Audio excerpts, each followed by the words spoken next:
ये वीडियो छत्तीसगढ़ के तमाम शिक्षकों के लिए है, छत्तीसगढ़ के तमाम वो अभ्यर्थियों के लिए है जो शिक्षक भर्ती की तैयारी कर रहे हैं या फिर शिक्षा विभाग से संबंधित भर्ती परीक्षा के लिए तैयारी कर रहे हैं। कुछ जैसे महत्वपूर्ण विषय हैं, आप ज़्यादातर ये शिकायत आती है कि शिक्षक भी हैं, बच्चे शिक्षक विहीन हैं, तो उसके लिए हम लोगों ने जो युक्तिकरण किया, युक्तिकरण करने से एक बहुत बड़ी संख्या में जो अनबैलेंस था उसको बैलेंस करने की कोशिश किए हैं। नई भर्ती में स्पेशल एजुकेटर भर्ती किए गए जो कि चिल्ड्रन विद स्पेशल नीड, जो बहुत सारे ऐसे बच्चे रहते हैं जिनको विशेष आवश्यकताएं रहती हैं, उनके लिए स्पेशल एजुकेटर की भर्ती हुई। और साथ ही साथ इसके अलावा 2104 अन्य शैक्षणिक पदों पे वर्तमान सरकार के द्वारा भर्ती की गई। और अभी भी उन सारे विषयों को लेकर आज एक साथ शिक्षा विभाग के सचिव और शिक्षा मंत्री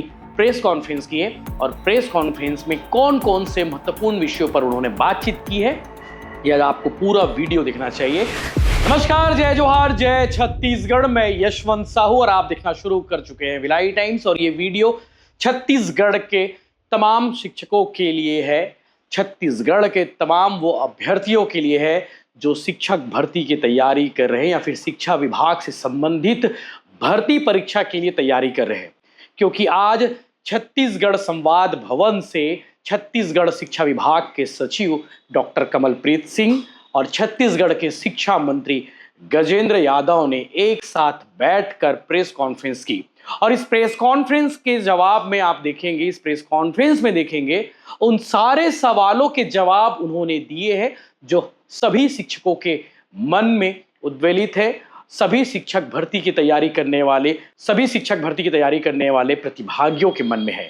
तो तमाम सवाल के जवाब दिए हैं, साथ ही साथ शिक्षा विभाग में चल क्या रहा है उन सारे विषयों को उन्होंने आज रखा है एक साथ प्रेस कॉन्फ्रेंस करके। लगभग आधे घंटे का प्रेस कॉन्फ्रेंस हुआ है और इस प्रेस कॉन्फ्रेंस में शिक्षा विभाग की ओर से जो गतिविधियां चल रही है, चाहे वो शिक्षक भर्ती का विषय हो, चाहे शैक्षणिक सत्र का विषय हो, चाहे वो गणवेश वितरण का हो, चाहे पाठ्य पुस्तक वितरण का हो, स्कूल शिक्षा विभाग का रिजल्ट कैसा है, उन विषयों को लेके हो, युक्तिकरण का विषय हो, पदोन्नति का विषय हो, साथ ही साथ ट्रांसफर पॉलिसी को लेकर जो बातें हैं, उन सारे विषयों को लेकर आज एक साथ शिक्षा विभाग के सचिव और शिक्षा मंत्री प्रेस कॉन्फ्रेंस किए और प्रेस कॉन्फ्रेंस में कौन कौन से महत्वपूर्ण विषयों पर उन्होंने बातचीत की है, यह आपको पूरा वीडियो देखना चाहिए।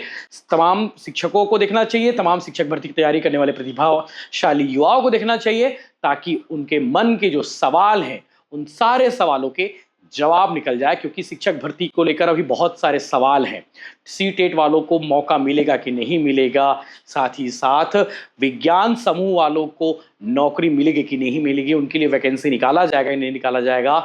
शिक्षक भर्ती को लेकर एक मन में एक सवाल है कि इसका पैटर्न कैसे होने वाला है, तरीका कैसे होने वाला है, शिक्षक भर्ती जो नियमावली है वो कैसी बनाई गई है। उन सारे सवालों के जवाब आपको इस प्रेस कॉन्फ्रेंस में देखने को मिलेगा। तो आप बिना देरी किए पूरा वीडियो जरूर देखें। हमारे हर प्रकार के मीडिया के आज साथी उपस्थित हैं, print media, electronic, social media, web portal, YouTube channel, सभी का आपका स्वागत करता हूं। मैं एक संक्षिप्त प्रस्तुतिकरण करने जा रहा हूं जिसमें जो विगत 2 वर्ष में विभाग द्वारा जो विभिन्न प्रमुख काम किए गए उसका ब्यौरा है। उसके बाद माननीय मंत्री जी का उद्बोधन होगा और फिर कुछ क्वेश्चंस हम लोग लेंगे। प्रस्तुतिकरण में कृपया अगला स्लाइड देंगे। ये एक स्नैपशॉट है कि विभिन्न प्रकार के जो कार्य किए गए हैं उसके बारे में, युक्तिकरण, पदोन्नति, शिक्षक भर्ती और जो आगे की हमारी कार्य योजना है, कंप्यूटर बेस्ड टेस्टिंग, पाठ्य पुस्तक, बहुभाषाई शिक्षा। इसमें सबसे पहले जो युक्तिकरण के बारे में मैं बताना चाहूंगा। नेक्स्ट, इसमें बहुत सारे हमारे ऐसे विद्यालय थे जो कि शिक्षक विहीन थे और साथ ही साथ कई ऐसे विद्यालय थे जिसमें शिक्षक थे और छात्र या तो नहीं थे या बहुत कम थे। तो एक अभियान के तौर पे युक्तिकरण का कार्य किया गया। इसमें स्वाभाविक रूप से कई लोग प्रभावित भी हुए, लेकिन जनहित में इस कार्य को पूर्ण किया गया, जिसका लाभ ये हुआ कि लगभग 453 शिक्षक विहीन विद्यालयों में शिक्षकों की पूर्ति हो गई। साथ ही साथ जहां एकल शिक्षकीय थे वहां पे भी शिक्षकों की पूर्ति हो गई और एक ही कैंपस में कई जगह पे 3-3, 4-4 स्कूल चल रहे थे। प्राइमरी भी चल रहा था, मिडिल भी चल रहा, हायर सेकेंडरी, हाई स्कूल भी चल रहा। तो उसमें एक शिक्षक दूसरे स्कूल में जाके पढ़ाता नहीं था, भले ही वो उसके लिए सक्षम हो। तो शासन ने उनका एकीकरण करके वो शिक्षकों का सदुपयोग किया और छात्रों के हित के लिए ये कार्य बहुत अच्छा रहा।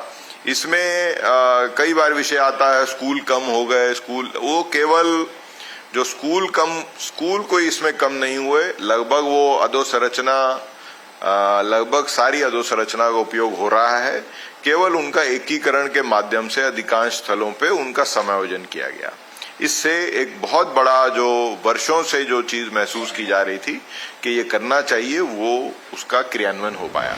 नेक्स्ट, इसके बाद में जो चूंकि हमारे लगभग मानव संसाधन युक्त सबसे बड़ा विभाग है राज्य सरकार में, 1,80,000 हमारे शिक्षक हैं। इसके अलावा गैर शिक्षकीय स्टाफ लगभग कह लें तो सब प्रकार के मिला के लगभग 30,000 और इसके अलावा बहुत सारे ऐसे मान सेवी लोग भी विभाग से जुड़े हुए हैं या आंशिक रूप से जिनको पेमेंट किया जाता है, चाहे वो अंशकालीन सफाई कर्मचारी हों, मध्याह्न भोजन वाले रसोइया हों, स्व सहायता समूह के सदस्य हों। इस प्रकार से विभाग में बहुत सारे लगभग ऐसे 3-3.5 लाख लगभग लोग जुड़े हुए हैं। तो जो हमारे शिक्षक संवर्ग हैं उनकी पदोन्नति का भी एक विशेष व्यवस्था की गई। बहुत सालों से ये पेंडिंग मुद्दे थे और इसके बाद में जो अक्सर एक विषय आता है कि पदस्थापना, तो वो भी काउंसलिंग के माध्यम से पारदर्शी तरीके से की गई ताकि किसी प्रकार की कोई शिकायत ना आए। इससे भी जो सही जगह पे शिक्षकों को पहुंचाया गया। नेक्स्ट, नई भर्ती में स्पेशल एजुकेटर भर्ती किए गए जो कि चिल्ड्रन विद स्पेशल नीड, जो बहुत सारे ऐसे बच्चे रहते हैं जिनको विशेष आवश्यकताएं रहती हैं, उनके लिए स्पेशल एजुकेटर की भर्ती हुई और साथ ही साथ इसके अलावा 2104 अन्य शैक्षणिक पदों पे वर्तमान सरकार के द्वारा भर्ती की गई और अभी भी 5000 पदों के लिए चरणबद्ध तरीके से भर्ती की कार्रवाई की जा रही है। और इसके अलावा जो हमारे अन्य शालाएं हैं, चाहे वो स्वामी विवेकानंद हो या विवेकानंद, इनमें आत्मानंद शालाएं, इनमें भी संविदा भर्ती के लिए भी एक नई व्यवस्था की गई है। नेक्स्ट, आपने देखा होगा कि भर्ती को लेके आजकल और शुरू से काफी शासन के द्वारा संवेदनशीलता बरती जाती है कि इसको पारदर्शी तरीके से किया जाए और कोई सी प्रकार की कोई शिकायत ना आए। संविदा भर्तियों के लिए हमने एक अब कंप्यूटर आधारित परीक्षा लेने का व्यवस्था की है। इससे पहले जिला स्तर पे ये चयन प्रक्रिया होती थी जिसमें कई प्रकार की विषय आते थे। कई जगह तो केवल मेरिट पे सिलेक्शन, यानी के जो ग्रेजुएशन के मार्क्स के आधार पे चयन हो रहा था, उसको हम टेस्ट के आधार पे करेंगे ताकि वास्तविक मेरिट के आधार पे, वर्तमान में मेरिट के आधार पे ये भर्ती की जाए। और ये कंप्यूटर बेस्ड टेस्टिंग की हम लोग जल्दी ही शुरुआत करने जा रहे हैं। इसके लिए एजेंसी का भी चयन हमने कर लिया है। इससे बहुत ही जल्दी भर्ती प्रक्रियाएं जो संविदा पदों के लिए की जा सकेंगी। जो हमारी नियमित भर्तियां हैं वो अब कर्मचारी चयन मंडल के माध्यम से होंगी, लेकिन जो संविदा भर्तियां हैं वो ये कंप्यूटर बेस्ड टेस्टिंग एजेंसी के माध्यम से की जाएंगी। Next please. ये उसी की एक प्रक्रिया का एक वर्णन है। इसमें कंप्यूटर बेस्ड टेस्टिंग के लिए एजेंसी का चयन हमने कर लिया है। नेक्स्ट, इसके बाद में एक महत्वपूर्ण सुधार जो इस वर्ष किया गया है कि शैक्षणिक सत्र की शुरुआत कब से होगी उसको हमने उसका समय बदलाव किया है। पहले जो शाला प्रवेश उत्सव था वो 15-16 जून के आसपास होता था और 1 अप्रैल से 15 जून के बाद जो क्या व्यवस्था रहेगी उसको लेके बहुत स्पष्टता नहीं थी। उसको लेके शासन ने ये निर्णय लिया है और एक औपचारिक आदेश भी दिया है कि 1 अप्रैल 2027 से नियमित शैक्षणिक वर्ष शुरू हो जाएगा। ये इसलिए महत्वपूर्ण है क्योंकि जो हमारी अभी क्वार्टरली, हाफ ईयरली यानी कि छमाही परीक्षा और वार्षिक परीक्षा जो होती है, उसके लिए छात्र को ये चाहिए कि वो पूरा सिलेबस उसको पढ़ाया जाए, साथ ही साथ उसका रिवीजन हो और उसके टेस्ट हो। तो अभी अगर 15 जून से शुरू करते हैं तो कई स्कूल उसमें पिछड़ जाते हैं या छात्र को रिवीजन के लिए पर्याप्त समय नहीं मिलता, जिससे उसकी लर्निंग यानी कि उसकी जो पढ़ाई की गुणवत्ता है वो संभवतः उतनी नहीं आ पाती। आप सभी जानते हैं कि केवल एक बार पढ़ने से पढ़ाई याद नहीं होती है, उसको रिपीट कराना, टेस्ट कराना, ये करना पड़ता है। इसलिए इसकी पूरी समय सारणी 1 अप्रैल से हमने कर दी है और जो भी हमारी छात्रों के लिए योजनाएं हैं, चाहे वो टेक्स्ट बुक की हो, किताब वितरण या ड्रेस वितरण या साइकिल वितरण या अन्य जो भी योजनाएं हैं, वो भी स्वाभाविक रूप से 1 अप्रैल से लागू होंगी। इससे अतिरिक्त समय मिलेगा और एक डिसिप्लिन, एक अनुशासन हमारे स्कूलों में आएगा कि अभी 15 जून की जगह 1 अप्रैल से ये शैक्षणिक सत्र प्रभावी होगा। इसके बाद में जो नई शिक्षा नीति है, इसमें जो पाठ्य पुस्तकों के बारे में जो व्यवस्थाएं थी उसमें बहुत सुधार किया गया है। नई शिक्षा नीति में एक महत्वपूर्ण प्रावधान ये था कि जो बहुत सारे ऐसे बच्चे हैं जिनकी भाषा, मातृभाषा हिंदी से थोड़ी अलग है, तो हमारे राज्य में लगभग 16 स्थानीय भाषाएं भी हैं और कुछ ऐसी भाषाएं हैं जो बॉर्डर रीजन में दूसरे प्रदेश की भी भाषा बोली जाती है, तो उनके लिए भी स्थान होना चाहिए, उनको मातृभाषा में शिक्षा की सुविधा होनी चाहिए। तो उसके लिए भी हमने कार्य किया है और बहुत सारी ऐसी स्थानीय भाषाओं में पाठ्य पुस्तकों का और सहायक शैक्षणिक सामग्री का इस्तेमाल प्रारंभ किया है, उसको छपा के। और बस्तर में क्लास 1 और 2 में गोंडी और हल्बी के लिए द्वि भाषाई यानी कि एक ही पुस्तक में एक साइड में पन्ने में हिंदी और दूसरे में स्थानीय भाषा देवनागरी लिपि में, उसको भी छपाई करा के उनको वितरण किया गया है, ताकि ये उनको जो मातृभाषा और उसके जो शब्द हैं वो उनके भाषा डेवलपमेंट में बने रहें और उनका उससे बौद्धिक और अन्य विकास हो सके। साथ ही साथ जो करिकुलम है उसको भी हम लोग स्टैंडर्डाइज कर रहे हैं, यानी कि जो क्योंकि जैसे साइंस है या मैथ्स है, विज्ञान और गणित के विषय हैं, ये इनमें कोई भाषा का बहुत बड़ा उतना महत्वपूर्ण रोल नहीं होता, तो ये भाषा न्यूट्रल होते हैं। तो इनके लिए जो राष्ट्रीय जो हमारे एनसीईआरटी की किताबें हैं उनको हम धीरे धीरे अनुकूलित करके छत्तीसगढ़ में लागू कर रहे हैं और वो इस वर्ष भी वो कार्यक्रम जारी रहेगा। तो और इसके अलावा हमारे स्थानीय पर्व त्योहार जो जैसे समाज शास्त्र या अन्य कई विषय रहते हैं, उसमें स्थानीय सामग्री, स्थानीय परिवेश का वर्णन रहता है, स्थानीय त्योहारों का, स्थानीय हमारे महापुरुषों का, दार्शनिक स्थलों का, यहाँ की खनिज और वन संपदा, ये सब का वर्णन उसमें रहता है। तो वो उसको सहायक सामग्री में हम लोग शामिल कर रहे हैं। इसके अलावा लैंग्वेज की हमने एक पूरी मैपिंग की है कि कहाँ पे कौन सी भाषा बोली जा रही है, ताकि उस हिसाब से हम लोग जो सहायक सामग्रियां हैं बच्चों को उपलब्ध करा पाएं, शिक्षकों को भी उसमें प्रशिक्षित करें। जैसे कि सरगुजा में सायद्री सरगुजा क्षेत्र में बोली जाती है, गोंडी हल्बी बस्तर क्षेत्र में बोली जाती है, इसके अलावा आदिवासी क्षेत्र में भी बोली जाती है और छत्तीसगढ़ी भी हमारे मैदानी क्षेत्र में एक आम बोलचाल की भाषा के रूप में, और उसको भी हम लोग आगे कर रहे हैं। नेक्स्ट, एक महत्वपूर्ण बदलाव जो इस साल किया गया कि जो हमारा विद्या समीक्षा केंद्र यहाँ पे समग्र शिक्षा में स्थापित है, उसमें शिक्षकों की ऑनलाइन उपस्थिति का कार्य जो प्रारंभ हो गया था, लेकिन उसको हमने अभी काफी वृहद स्तर पे लागू किया और आज के दिन लगभग 85% शिक्षक पहले से ही अब उनका बहुत बड़ा सहयोग हमको प्राप्त हुआ और वो इसमें उपस्थिति दे रहे हैं।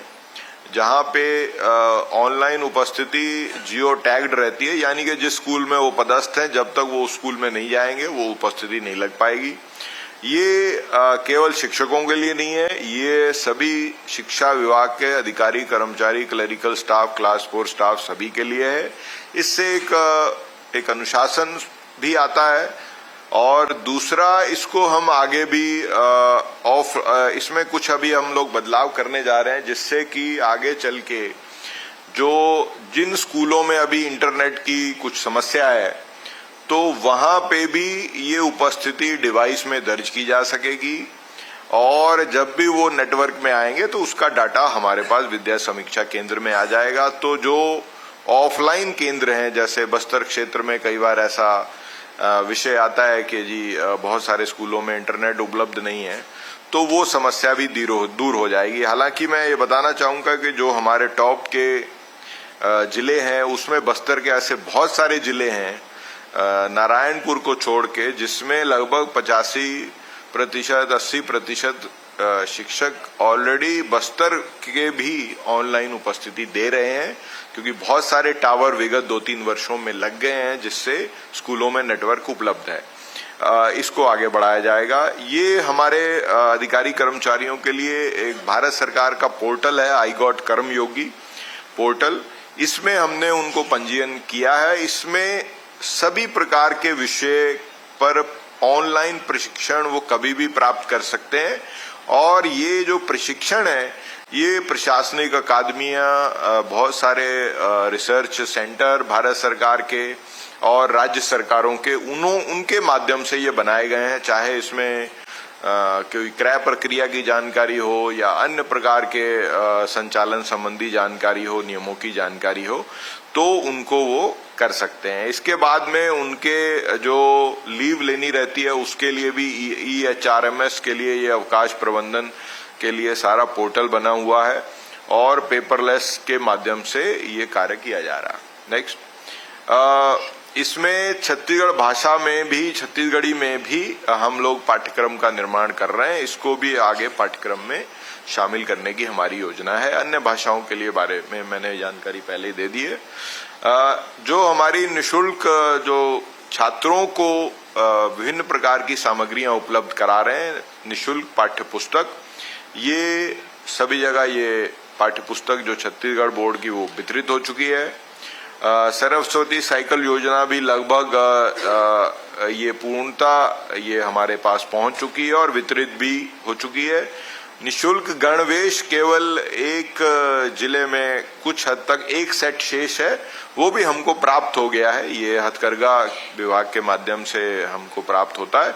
ये भी संभवतः 2-4 दिन में ये भी वितरित 100% हो जाएगा। तो ये तीनों जो छात्रों के लिए महत्वपूर्ण जो हम लोग निशुल्क वितरण की योजनाएं चलाते हैं, ये पूर्णता की ओर है।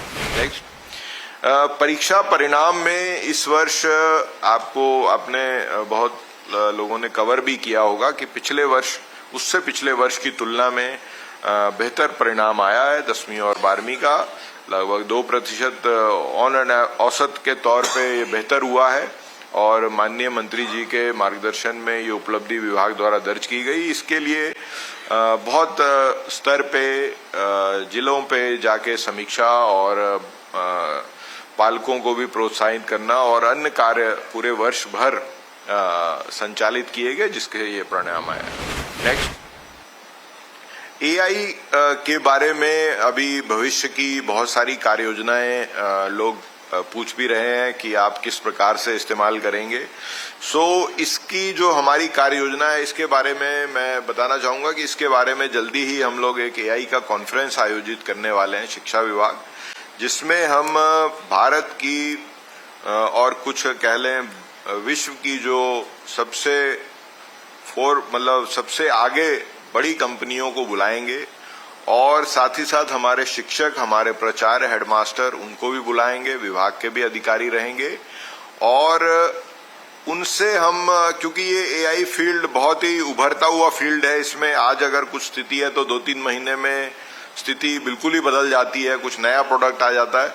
तो हम उनको बुला के उनसे प्रेजेंटेशंस करवाएंगे कि उनके पास जो हमारी समस्याएं हैं, चाहे वो शिक्षक की कमी हो, शिक्षक की क्षमता बढ़ाने का विषय हो, बच्चों का टेस्ट या रिवीजन कराने का विषय हो, किस प्रकार से शिक्षकों का काम आसान किया जा सकता है, किस प्रकार से सुपरविजन मॉनिटरिंग का काम किया जा सकता है, बहुत सारा डेटा हमारे पास है, उसका एनालिसिस कैसे किया जा सकता है। तो इस पे हम लोग उनसे सुझाव और प्रेजेंटेशन लेंगे और हमारे शिक्षक उस प्रेजेंटेशन को देख के उसमें जो करने योग्य जो टेक्नोलॉजी होगी, जो जिसका इस्तेमाल विभाग में किया जा सकेगा, उसको फिर हम अडॉप्ट करने का प्रयास करेंगे। और इसको लगभग हम प्रयास करेंगे कि हमारे शिक्षा गुणवत्ता बढ़ाने में एआई का जैसा भी इस्तेमाल किया जा सकेगा, जैसा भी इस्तेमाल संभव होगा, उसको हम लोग करने का प्रयास करेंगे। पीछे जाएंगे। लेकिन आईटी का जो अन्य उपयोग हम लोग कर रहे हैं उसमें जैसे कि पाठ्य पुस्तक वितरणों में भी पहले जो शिकायतें आती थी कि वितरित नहीं हुई या किसी अपात्र जगह पे वो किताबें पाई गई, तो अब बारकोड आधारित यानी कि उसकी पूरी ट्रेसिंग होती है कि वो डिपो से लेके किस स्कूल तक जाके वो वितरित हुई, तो आगे उसका ट्रेसेबिलिटी रहता है। इसको हम लोग पूरा ट्रैक कर रहे हैं। और अन्य कामों में भी, जैसे मैंने बताया, विद्या समीक्षा केंद्र में भी हम लोग ऑलरेडी आईटी का उपयोग करके शिक्षकों की ऑनलाइन उपस्थिति ले रहे हैं और साथ ही साथ आगे एआई के लिए भी हमारे बहुत सारी हमारी कार्य योजना है। नेक्स्ट, माननीय मंत्री जी को अनुरोध करना चाहूंगा कि वो आज प्रेस कॉन्फ्रेंस में अपना उद्बोधन देने का कष्ट करें। धन्यवाद। धन्यवाद। सबसे पहले आप सबका स्वागत करता हूं, अभिनंदन करता हूं। आज बहुत सौभाग्य से एक साथ पहली बार रूबरू होने का सौभाग्य मिला। लगभग प्रमुख विषय अभी सचिव साहब ने जो पिछले 2.5 साल में हमारी सरकार ने जो काम किया उस विषय में हम आपके सामने अवगत हो गए हैं। कुछ जैसे महत्वपूर्ण विषय हैं। आप ज्यादातर ये शिकायत आती है कि शिक्षक नहीं है, बच्चे शिक्षक विहीन है, तो उसके लिए हम लोगों ने जो युक्तिकरण किया, युक्तिकरण करने से एक बहुत बड़ी संख्या में जो अनबैलेंस था उसको बैलेंस करने की कोशिश किए हैं। और अभी भी जहां कहीं कोई शिकायत आएगी उसको दुरुस्त करने का प्रयास करेंगे। जहां जानकारी आ रही है उसको अपन चिन्हित कर रहे हैं और उन स्कूलों में फिर से हम प्रभावी ढंग से शिक्षा व्यवस्था हो उसकी तैयारी हम कर रहे हैं। दूसरा, आप देखेंगे कि हमारी सरकार की बड़ी उपलब्धि ये है कि हम लोगों ने अभी 2 साल में लगभग 10,000 लोगों का पदोन्नत किया, प्रमोशन किया। सब प्रकार के लोग आए उसमें, शिक्षक, सहायक शिक्षक, लेक्चरर, प्रिंसिपल, सभी प्रकार के शिक्षकों को हमने प्रमोशन किया है और काउंसलिंग पद्धति से प्रमोशन किया। ये हमारी एक बड़ी उपलब्धि है। कोई भी प्रमोशन न कहीं कोई आक्षेप लगा, आरोप लगा, न कोई मामला कोर्ट में गया। आप सबको तो विदित होगा कि इसके पहले जब 2018 में प्रमोशन हुए थे तो 5 जेडी उसमें सस्पेंड हो गए थे। लेकिन जो माननीय विष्णुदेव साय सुशासन की जो हम सरकार की बात करते हैं, ये सुशासन का बड़ा उदाहरण, अनुपम उदाहरण है कि 10,000 से ज्यादा लोग पदोन्नत हुए और कहीं कोई किसी प्रकार का वाद विवाद या कोई कोर्ट का मामला नहीं आया, किसी प्रकार का आरोप आक्षेप नहीं लगा। एक बड़ी उपलब्धि है। तीसरा, अभी जो हम बड़ा काम करने जा रहे हैं, शिक्षक भर्ती कर रहे हैं। 5,000 अलग अलग स्तर पे हम शिक्षक भर्ती लेंगे, प्रक्रियाधीन है। उसके अलावा पहली बार छत्तीसगढ़ में स्कूल एजुकेशन में सीबीटी के माध्यम से एग्जाम होंगे।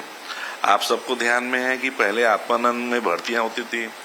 शुरू में ऐसा आरोप लगता था, समाचार पत्रों से हम पढ़ते थे कि शिक्षा विभाग का बाबू है अपने परिवार के लोगों को नौकरी लगा दिया, कोई अपने रिश्तेदारों को नौकरी लगा दिया, कोई किसी चहेतों को लगा दिया।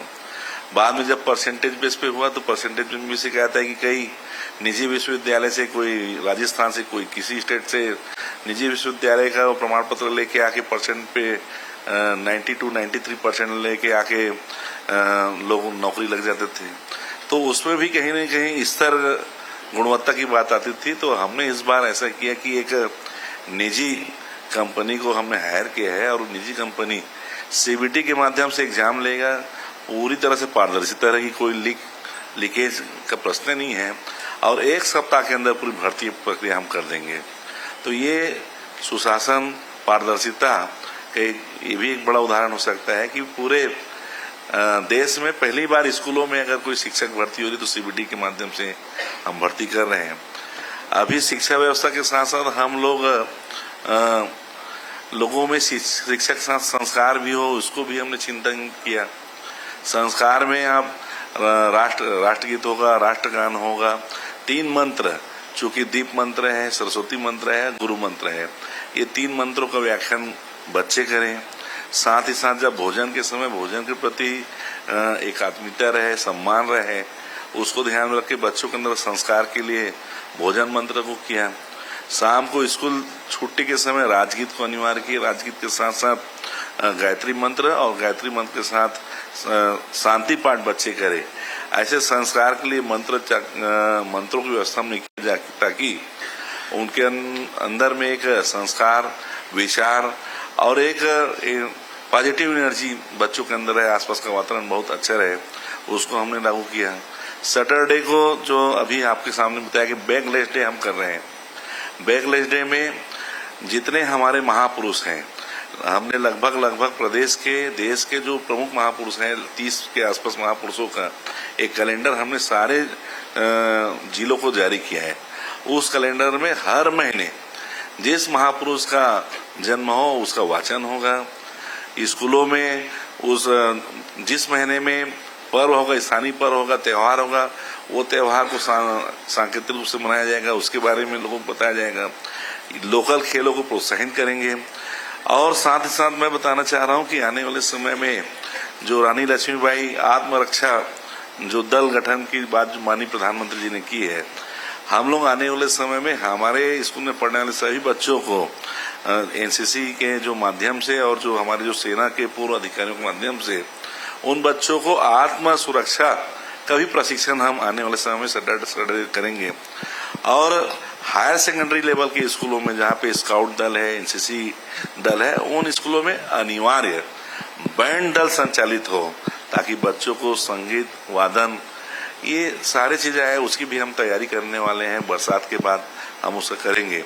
अभी 25 को एक बड़ी बैठक हम रखे हैं और उस बैठक के बाद जितने हमारे पीटीआई हैं उनका एक विशेष प्रशिक्षण प्रोग्राम कर रहे हैं ताकि पीटीआई योग, खेल कूद, बैंड को, मार्च पास्ट और न्यूद्ध बोलना चाहिए, ये कराटे का जो कला है वो अनिवार्य रूप से सीखे, जिससे बच्चों में आत्म सुरक्षा का भाव हो, इम्यूनिटी पावर बढ़े और लोगों के अंदर का जो भय है वो समाप्त हो। खेल कूद भी साथ साथ हो ताकि खेल में भी बच्चे आगे आए। ऐसा हम लोग पढ़ाई के साथ साथ उनका विचार परिवर्तन हो, वैचारिक रूप से, शांति के रूप में मंत्रोच्चार के माध्यम से और संगीत के माध्यम से विविध जो आयाम हैं शिक्षा के अलावा जो भविष्य उनके जीवन में आगे आए, उसको भी हम सब ले रहे हैं। ऐसा बाकी सब विषय माननीय हमारे सचिव साहब ने कहा। अगर आपके मन में कोई विषय हो तो बिल्कुल आप अपन वार्ता कर सकते हैं।